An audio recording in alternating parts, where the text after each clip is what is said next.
एक बेटी का विवाह हो रहा था। एक पिता की एक बेटी थी, एक बेटा था।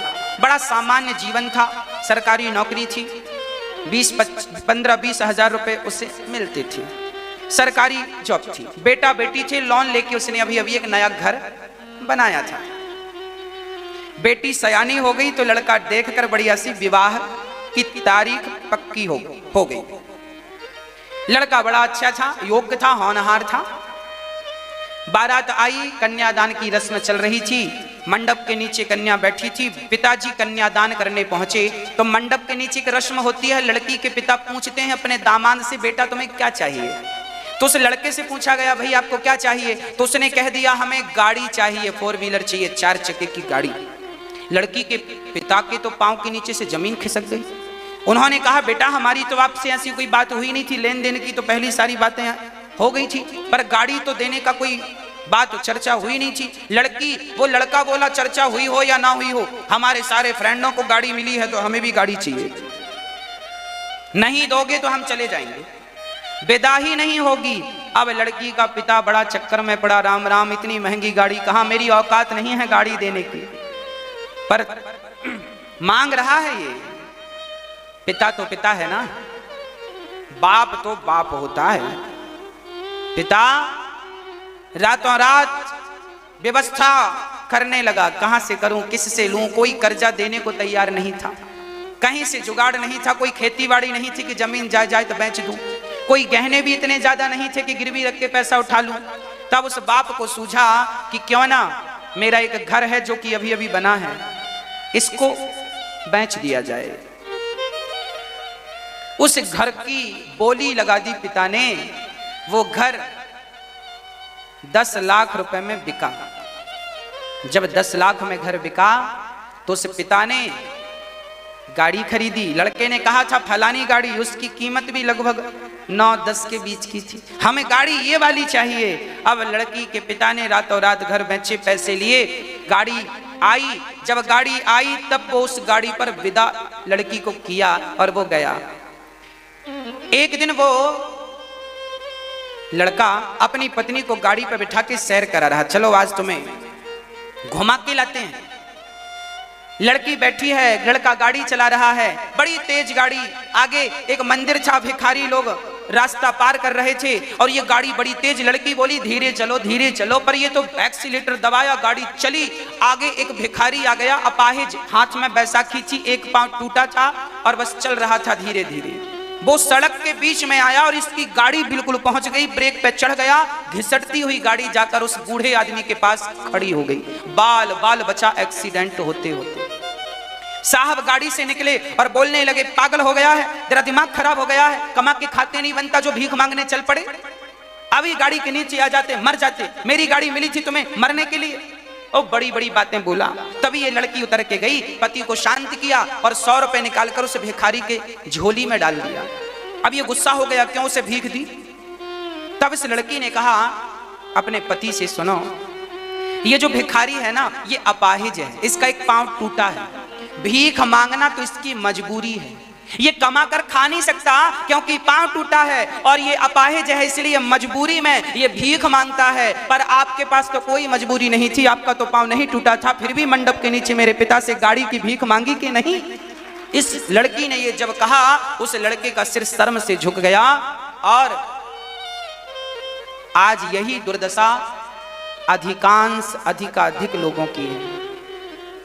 आज लोग दहेज लेने वाले बन रहे हैं। अरे लड़की का पिता जो स्वेच्छा से दे दे रख लो, पर डिमांड तो ना करो कि ये चाहिए वो चाहिए। कई बार लड़की के पिता जमीन और जायदाद बेच देते हैं, क्या ये सही है? कर्जा लेकर बेटी का विवाह करते हैं और कर्जा ना चुका पाने के कारण कई बार माँ बाप को आत्महत्या करनी पड़ती है। क्या ये न्याय है? क्या ये संस्कार दिए हैं आपने अपनी संतान को? क्या ये पढ़ाया है आपने अपने बच्चों को? दहेज लेना कितना बड़ा, अरे जो दहेज दे पिता स्वेच्छा से वो तो अच्छा है, लेना चाहिए, मांग कर किसी को परेशान नहीं करना चाहिए। आप अपने बच्चों को क्या ऐसा बनाएंगे कि वो भी किसी के सामने हाथ फैलाएं? आप लोग भी तो दहेज लेते हैं ना, हाँ, मैं देखता हूं समाज में शादियों की बात होती है तो पता नहीं कहां से लोगों की एनर्जी आ जाती है।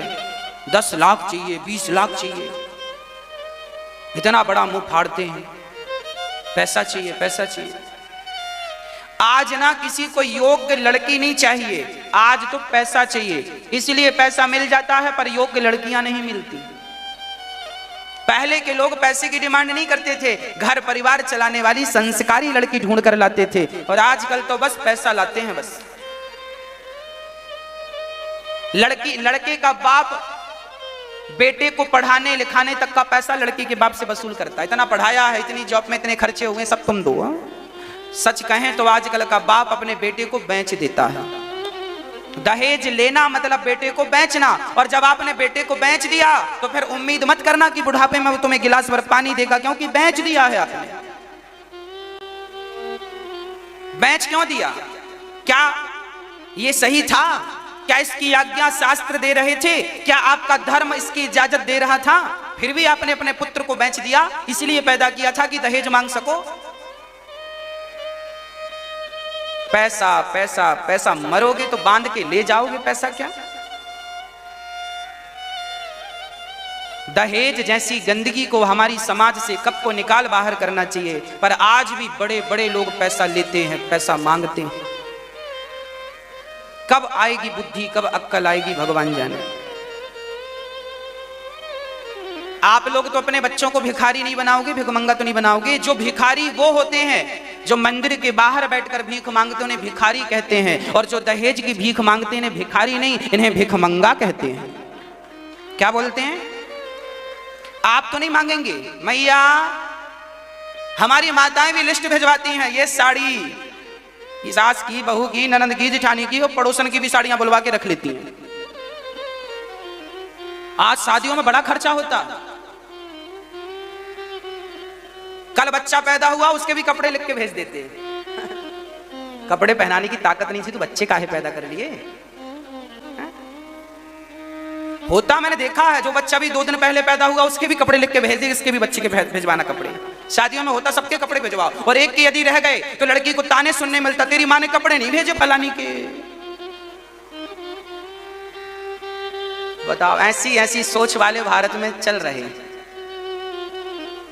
और अब तो मैं आपसे निवेदन करूंगा कि दहेज ना लेना, और अपने बच्चों को इतना योग्य बनाना, इतना योग्य बनाना कि उन्हें किसी के सामने हाथ फैलाने की जरूरत ना पड़े, दहेज की भीख लेने की जरूरत ना पड़े। और यदि आपने दहेज लिया तो फिर आप क्या बन जाएंगे? आप क्या बन जाएंगे? भीख मंगे बन जाएंगे। लिखवाइएगा घर के बाहर नेम प्लेट में, भीख मंगे का घर यही है।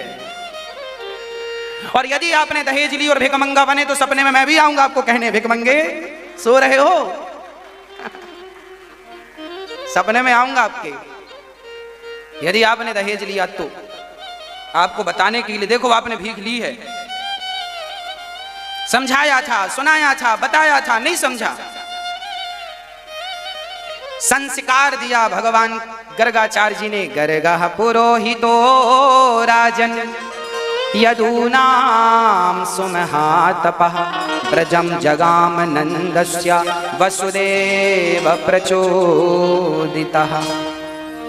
बच्चों को ऐसे संस्कार दो कि उनके भीतर दया का भाव हो, दया हो, सेवा का भाव हो, सेवा करने वाले बच्चे हों।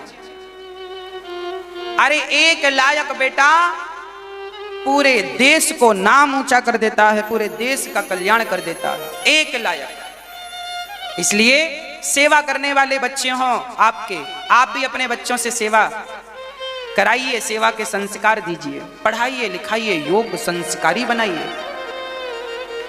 और ये दास अनिरुद्ध, किसी ने हमसे कहा महाराज जी आप थोड़ा रेस्ट भी किया करिए, रेगुलर आप कार्य करते हैं, रेगुलर कथा सुनाते हैं, आप थकते नहीं हैं क्या? हमने कहा भैया आपकी एक माँ है तो पूरा दिन आप बिजी रहते हैं, हमारे तो 50 माएँ हैं, तो इनकी सेवा के लिए तो हमें व्यस्त रहना ही पड़ेगा। आपके परिवार में 4 लोग हैं, ज्यादा से ज्यादा 6 लोग हैं, और ज्यादा से ज्यादा 10 लोग हैं। आपके परिवार में ज्यादा से ज्यादा 6 लोग हैं, तो आप 6 लोगों के लिए दिन भर कमाते हो कि नहीं? हाँ, आपके परिवार में 6 लोग हैं और भक्तों हमारा तो इतना बड़ा परिवार है कि हमारे परिवार में तो 50 माएँ हैं और इन माँओं की सेवा करने के लिए तो हमें कार्य करना ही पड़ेगा। इसलिए इन माँओं की सेवा के लिए आपसे हम जरूर निवेदन किया करते हैं कि आप भी इस कार्य से जुड़िए। जो बच्चे अपने माँ बाप की सेवा नहीं करते उन माँओं की सेवा ये दास अनिरुद्ध करना चाहता है और करता है। देखिए इन सभी माँओं की सेवा ये दास करता है और ये सभी माँओं का आशीर्वाद हमें मिलता है। जो बच्चे अपने माँ बाप को घर से निकाल देते हैं वो माँ यहाँ गौरी गोपाल वृद्धाश्रम में आकर के और ये दास के पास रह करके दास को आशीर्वाद देती हैं और सभी माँओं का आशीर्वाद लेने का हमें परम सौभाग्य प्राप्त होता है। इसलिए कहता हूं आप सभी अपने अपने माँ बाप की सेवा कीजिएगा और यदि आपसे अपने माँ बाप की सेवा ना होए तो आप उन्हें कुछ बोलिएगा मत, भेज दीजिएगा इस दास के पास। ये दास अनिरुद्ध उनकी सेवा करेगा, हाँ उनकी सेवा करेगा। प्रिय भक्तों, माँओं की सेवा हमारा परम कर्तव्य है। इसलिए आप सभी से प्रार्थना है कि आप भी इस माँओं की सेवा के कार्य से जुड़ें और आप किसी एक माँ के रहने के लिए छत की व्यवस्था करा सकते हैं। आप सहयोग किसी एक कमरे के लिए सहयोग कर सकते हैं और किसी एक माँ की उंगली पकड़ सकते हैं, सहारा बन सकते हैं। जब आप किसी का सहारा बनते हैं तो विधाता भगवान भी आपका सहारा बनते हैं। और भक्तों, एक राजा ने अपने गुरु से कहा कि गुरुदेव मैं ही राजा क्यों बना, मेरे साथ और भी बच्चे पैदा हुए हैं, उसी तारीख में वो राजा क्यों नहीं बने, मैं राजा क्यों बना। तब गुरुजी ने कहा कि जंगल में एक महात्मा बैठे हैं, वो तेरे प्रश्न का उत्तर देंगे। राजा दौड़कर महात्मा के पास गए। वो महात्मा अंगार खा रहे थे, अंगार।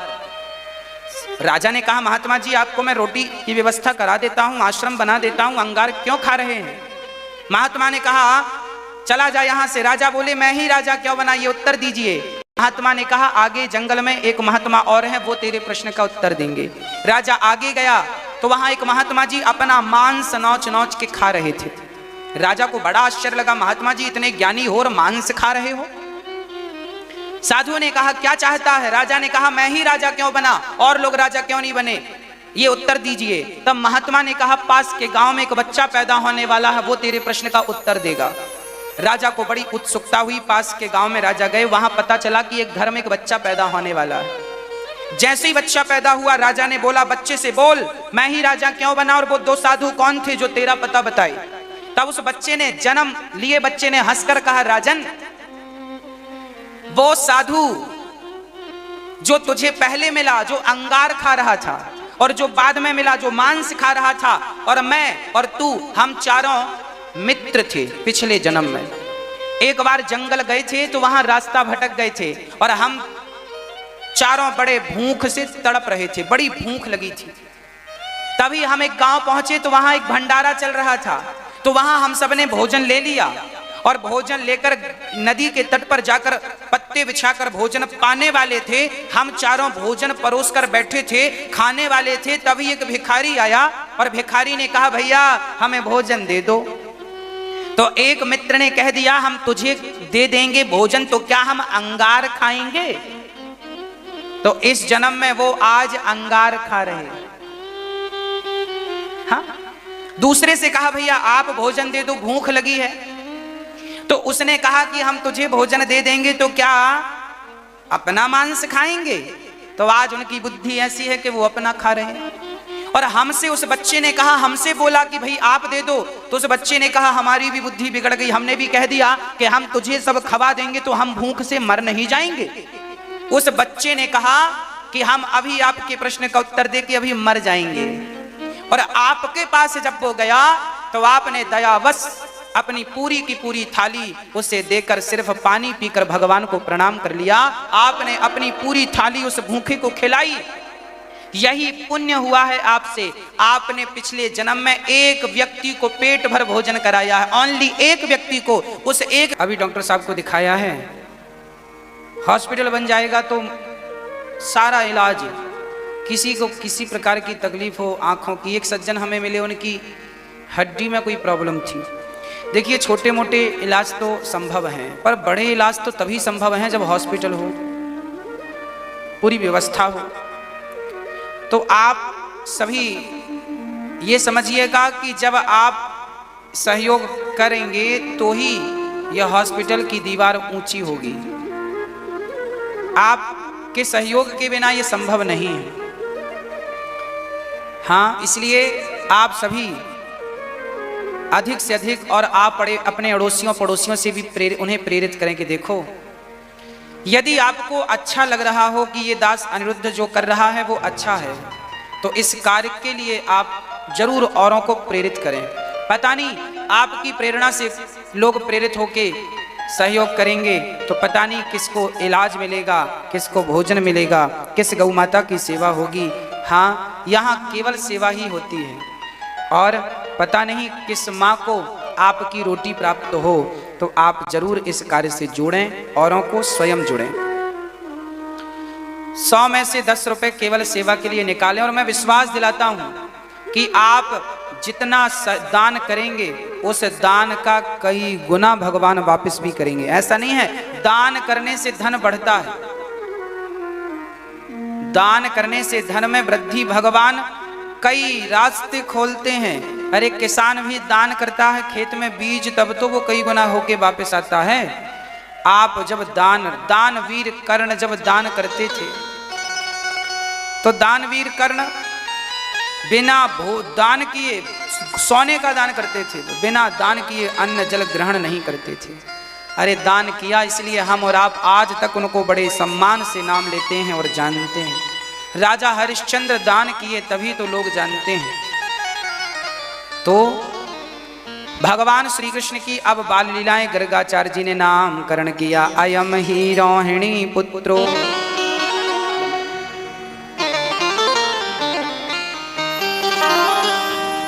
अयम ही रोहिणी पुत्रो रमयन सुहृदयो गुणैः आख्यायास्ते राम इति बलाधिक्याद् बलम विदो। भगवान कृष्ण का नाम करसति इति कृष्णः गर्गाचार्य जी ने रखा, बलदाऊ जी का नाम बलराम रखा। भगवान थोड़ा बड़े भये तो भगवान ने लीलाएं की। कौन सी? छोटे छोटे बच्चों को खोल देते हैं। वत्सान मुंचन क्वचित समय क्रौश संजात हासा स्तेयम स्वादवत्यथ दधिपयः कल्पितैस्तेययोगैः।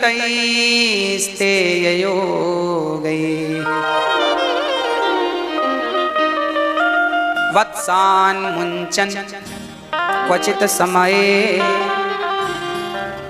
छोटे छोटे बछड़ों को ना भगवान खूंटे से खोल देते हैं, सारा दूध जाकर के पी लेते हैं। गोपियां गुस्सा करती हैं तो आंख दिखाते हैं, गोपियां आंख दिखाती हैं तो भगवान हासा हंस देते हैं। हंसी आई, सारा कुछ गोपियां भूल जाती हैं और फिर वैसी की वैसी हो जाती हैं। सारी गोपियां शिकायत करने आई, मैया तेरे लाला ने आज देख ये चोरी करी है, आज ये मटकी चोरी है, आज ये शैतानी की है। मैया कहें, चोरे लाला सच्ची बताइयो, तैने बछड़ों को खोला है खूंटे से? तो कन्हैया एक बैल के पास चले जाते हैं कटोरा लेकर। मैया बोली, बैल के पास क्या कर रहा है? बोले, मैया दूध लगा रहा हूं। मैया बोली, राम राम गोपियों, देखो तो मेरे छोरा को तो यही पता नहीं कि गैया दूध देती है कि बैल दूध देता है, और तुम आरोप लगाने आ गई। भगवान बड़ी चतुराई से बच जाते हैं गोपियों को। मैया डांट के भगाती, जा हमारे लाला को तो कुछ भी पता ना है, छोटो सो है। फिर मैया गोद में लेके बैठ जाती है, चौरे लाला तो पतो ना है कि गैया दूध देवे। कन्हैया बोले, मैया मोको कछु पतो ना है, ये गोपियां जबरदस्ती आरोप प्रत्यारोप करें, मैं खूंटे से काय को खोलूं? मैं इनको नौकर हूं का कि इनके बछड़े खोलवे जाऊंगो? हाँ हाँ बेटा, सब तो बात सही है, पर ये सखियां शिकायत करवे काय क्यों आवे? कन्हैया बोले, मैया शिकायत करवे ना आवे। हाँ फिर काय क्यों आवे? मैया मारे से मिलवे क्यों आवे? अच्छा तेरे से मिलवे आवे? हाँ मैया ये बहाना है, इनको शिकायत है। शिकायत कछु ना है। सच्ची बात थी कि गोपियां शिकायत नहीं, शिकायत के बहाने भगवान का दर्शन करने आती थी। ये तो दर्शन रूप माधुरी ऐसी है ठाकुर जी की कि लोग खींचे चले जाते हैं। यशोदा के द्वार पर भीड़ लगी रहा करती थी, लोग दूर दूर से आते थे, मैया एक बार लाला को दर्शन कराए दे, लाला को दर्शन कराए दे। मैया बोली, दर्शन ही कराती रहूंगी, सोवे को पड़वे को छोरा खावे को पीवे को नायका। तो कन्हैया को मैया बाहर ना निकालती कि नजर ना लग जाए, थक ना जाए, बैठो बैठो। तो मंदी मैया अंदर रखती, दरवाजे लगा देती। तब सखियां बोली ऐसे तो काम ना चला, तो शिकायत के बहाने जबरदस्ती घुस जाती सखियां। सुनो, हम शिकायत करवे आई हैं। अच्छा, शिकायत करवे का कियो मेरे लाला ने? अरे तेरे लाला ने घर की सारी मटकियां तोड़ डाली। अच्छा, मैया बोली चलो मैं समझा दूंगी। गोपियां बोली ऐसी ना जाएंगी। फिर वो तेरे लाला कहाँ, वाक के सामने शिकायत करेंगी। जब लाला को दर्शन ना हो तो गोपियां कह वाक के सामने शिकायत करेंगी। जल्दी से वाक को बोला, मैं वाक के सामने शिकायत करूंगी। अब मैया आवाज लगा रही है, लाला ओ कन्हैया। कन्हैया दौड़े दौड़े आई, मैया कहा है गो? ओ बेटा देख तो सही, तेरी शिकायत करवे आई हैं गोपियां। तेने सचमुच चोरी करी है का? मैया मैं चोरी ना करूं, जबरदस्ती मक्कू बदनाम करें सखियां। का कियो है जरा बताइयो। तो सखियां कहती हैं, कल हमारे घर में आए के लाला ने कहा कि सुनो गांव में बड़े बड़े साधु संत आ रहे हैं, जरा भोजन बना के रखना। और हमने बढ़िया बढ़िया पकवान बना के रखे। और कन्हैया ने कहा पकवान कम मक्खन ज्यादा, तो मैंने मक्खन भी रखा। और जैसी मक्खन इसने लिया और बाहर ले जाके पंगत बंदरन की बिठाए के सबन को पकवान और सबन को मक्खन खवाए के कह सखियों देखो यही हैं बड़े बड़े संत। मैया ऐसो परेशान करे, बंदरन को सब खवा देवे और कहे कि मैं संतन को खवाए जा रही हूं। मैया बोली चौरे लाला तू ऐसी झूठी बात करे। कन्हैया बोले मैया मैं झूठो ना, ये सखियां एक नंबर की झूठी हैं। मारे गाल पकड़ पकड़ के कहे मारे से शादी कर लो, मारे से शादी कर लो। मैया बोली क्यों सखियो तुम आग से शादी करवे की बात कहो, लड़का को छोरा को बिगाड़ियो मत, शादी वादी की चर्चा ना क्यों करो छोरा से। कन्हैया बोले मैया चर्चा का क्यों करो, इनने तो सेट कर रखी है। अच्छा, तो सखियां बोली मैया हमने ना सेट कर रखी, तेरे लाला नहीं सेट कर रखी है शादी। अच्छा, मैया बोली राम राम राम राम, मेरे छोरा तनक से छोरा शादी वादी की भी बात कर लियो, बोल तो सही कहां तने शादी सेट कियो। तो कन्हैया कह रहे हैं मैया एक दिन, हाँ एक दिन छोरा बरसाने गयो और वहां राधा रानी हाथन में मेहंदी लगाए के बैठी। राधा बैठी हैं, ललिता बैठी हैं, विशाखा बैठी, सारी सखियां राधा रानी की बैठी हैं और हाथन में मेहंदी लगी और बढ़िया द्वार आंगन पर बैठी हैं बाहर। भगवान श्री कृष्ण राधा रानी से प्रेम करते हैं और ये राधा का प्रेम इस जन्म का नहीं है। राधा और कृष्ण तो अनादि समय से साथ हैं और ये सुंदर सी बाल लीला केवल आनंदित करने के लिए है हमें। बस एक बार भगवान ने मिट्टी खाई। सखियां बोली मैया तेरे लाला ने माटी खाई ली। मैया बोली चौरे लाला तेने माटी खाई? कन्हैया बोले ना मैया मैंने तो माटी ना खाई। मुंह खोल। मुंह खोला तो इतने से मुख में पूरा ब्रह्मांड नजर आया। ये लीला क्यों? इसलिए कि किसी को भगवान पर संदेह ना हो, भगवान की भगवत्ता पर किसी को संदेह ना हो कि ये कैसा भगवान की मक्खन चुराता है। अरे यदि ये मक्खन चुराने की ताकत रखता है तो ये अपने छोटे से मुख में ब्रह्मांड दिखाने की भी ताकत रखता है। ये परमात्मा है, संदेह ना कर लेना। इसलिए भगवान को मुंह खोल के दिखाना पड़ा। हाँ?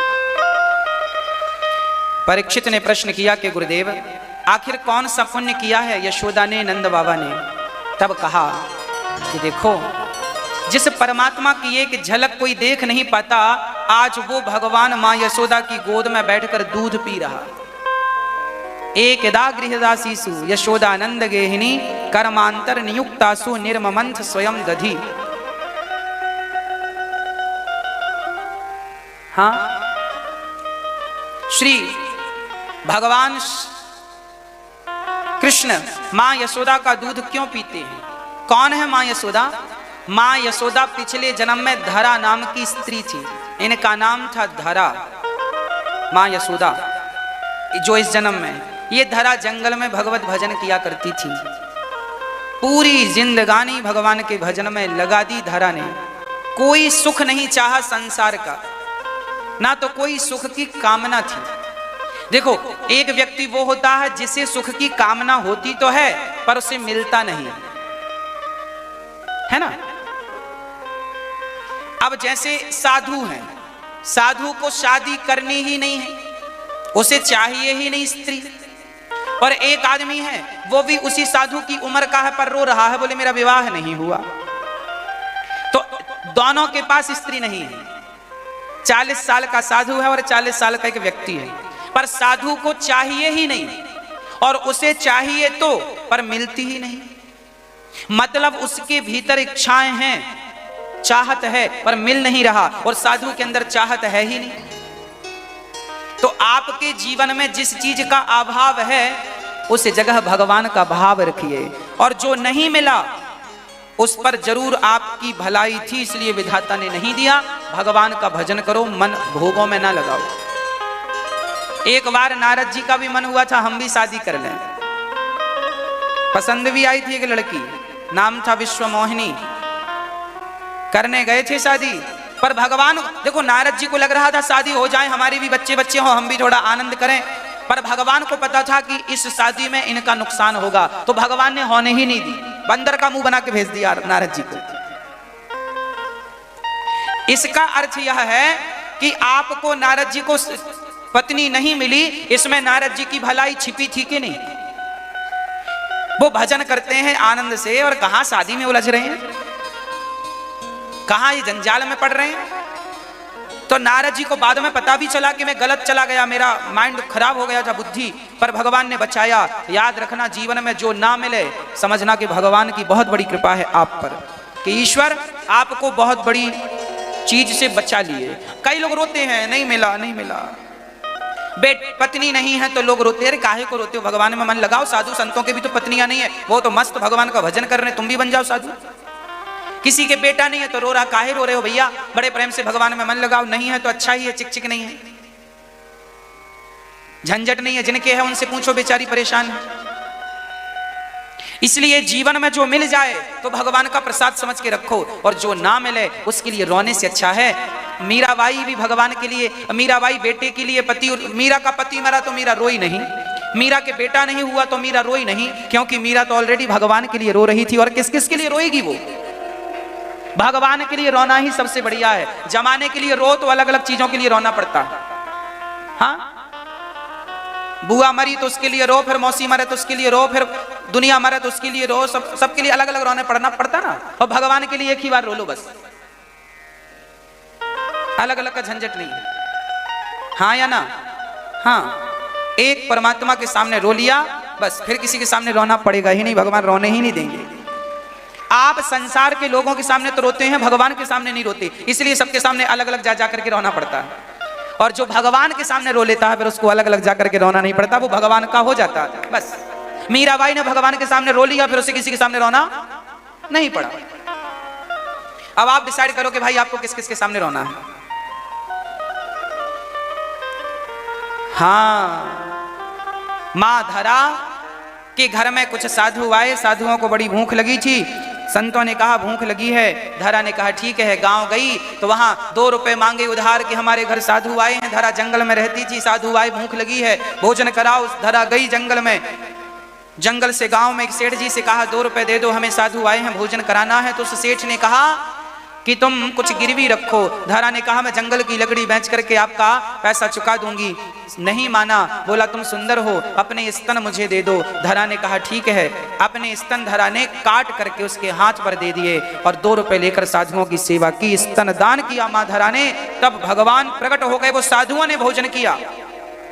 तो साधुओं की तृप्ति होते ही, जब आप किसी को तृप्त करते हैं ना भक्तों, तो भगवान प्रकट हो जाते हैं। भगवान प्रकट हो गए। धरा आपने साधुओं की सेवा के लिए अपने स्तनों का दान कर दिया, दान कर दिया आपने, पर साधु को भूखा नहीं जाने दिया। मैं आपकी अतिथि सेवा से प्रसन्न हो गया। अगले जन्म में मैं आपका बेटा बनकर दूध पीऊंगा, इन्हीं स्तनों का पान करूंगा जिसको काट कर आपने सेवा की है। भगवान माँ को स्वस्थ करते हैं और अपने धाम ले जाते हैं। द्वापर में यही यशोदा बन के जन्म लेती हैं और कृष्ण दूध पीते हैं। और माँ यशोदा जैसी भाग्यशाली माँ ना तो कौशल्या थी ना तो कोई थी। ये यशोदा माँ पता है लाठी लेके दौड़ती, तैने मटकी तोड़ी है, आज तुझे पकड़ के बांधूंगी। आग मैया मत पकड़ियो, जिससे पूरी दुनिया डरती है, जिससे देवी देवता ब्रह्मा भी डरते हैं, वो भगवान कहते हैं कि मुझे माँ यशोदा से डर लगता है। देखो तो जरा, सच कहूं भगवान बिक गए हैं, भगवान बिकाऊ हैं। हाँ, यदि मैं आपको कहूं कि आप बिकाऊ हो तो आप बुरा मान जाओगी, हमें बिकाऊ कहते हो, हम बिकाऊ नहीं हैं, पर भगवान बिकाऊ हैं। है कोई खरीदने वाला? अरे प्रेम का मूल्य कोई दे तो भगवान प्रेम के मूल्य से बिक जाते हैं। राम ही केवल प्रेम प्याला, प्रेम का मूल्य कोई लगाए। गोपियां पकड़ती हैं एक बार ठाकुर जी का हाथ, कहती हैं नाचो, तब छोड़ेंगी तो नाचते हैं। बोले भगवान हमें छाछ पिलाओ तो और नाचेंगे, तो छाछ नमक डाल के पिलाती हैं तो कमर में हाथ रख के ऐसे ऐसे नाचते हैं। अब विचार करो कि क्या वो छाछ का भूखा है? नचाने वाली गोपियां हो तो आज भी वो नाचने को तैयार है। सामने प्रहलाद खड़ा हो तो वो आज भी खंबे से निकलने को तैयार है। कमी प्रहलाद की है, कमी भगवान की नहीं है। बुलाने वाली कोई द्रौपदी हो तो आज भी आने वाला है, पर कोई बुलाने वाला बच्चा ही नहीं। सब स्वार्थी हो गए, सब बुलाते हैं तो अपने स्वार्थ के लिए बुलाते हैं। काम बना दो भगवान बस। मां पकड़ती है लाठी लेकर, आगे आगे कन्हैया, पीछे पीछे मैया भागती है। आहा, भगवान समझ गए। भगवान को देखो कोई पकड़ नहीं सकता, पर भगवान समझ गए कि मैं पकड़ में नहीं आऊंगा तो मां बीमार पड़ जाएगी। कब तक दौड़ेगी? श्वास ना उखड़ जाए, अस्थमा की प्रॉब्लम ना हो जाए। तब भगवान धीरे धीरे दौड़ने लगे। मैया गई, झट से पकड़ लिया, अब पकड़ में आया। चल तेरी आरती उतारूं। कन्हैया बोले मैया कैसी आरती उतारेगी? चल चल मैं बताऊं। बांध दिया। मैया कैसी आरती? तो हाथ में दिया लेके उतारती हो, तुम तो बांध रही हो। हाँ हाँ पहले बांध लूं, फिर लाठी से उतारूंगी तेरी आरती। आरती भी कई प्रकार की उतरती है। बांध दिया, और जब बांधा तो 2 अंगुल रस्सी कम पड़ गई। भगवान कब बंधते हैं? जब अहमता और ममता मिटती है तब।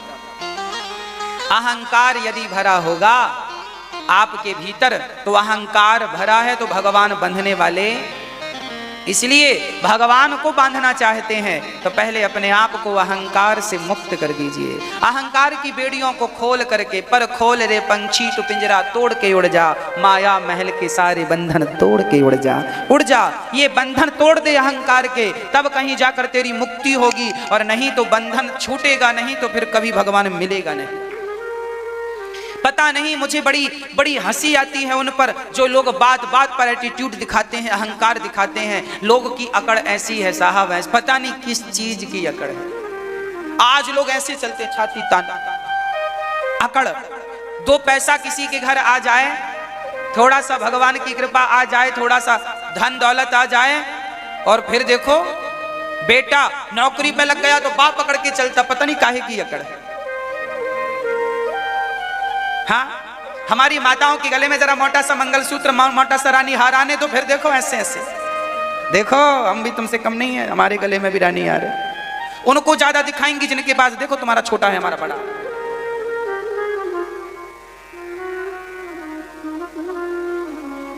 हाँ, और ये हमारे पुरुष लोग, पड़ोसी के पास 10 लाख की गाड़ी है तो 15 की जरूर लाएगा, 15 की है तो 20 की लाएगा, 20 की है तो 25 की लाएगा, दिखाने के लिए कि तुम्हारे पास वो है, हमारे पास ये। हम तुमसे, कई लोग कर्जा ले लेके गाड़ी दिखाने के लिए ले आते हैं, बाद में मरते हैं कर्जे के चक्कर में। गाड़ी बैंक उठा के ले जाती है, ले चला ली गाड़ी, डीजल डलाने के पैसे नहीं है, गाड़ी बड़ी उठा के ले आए।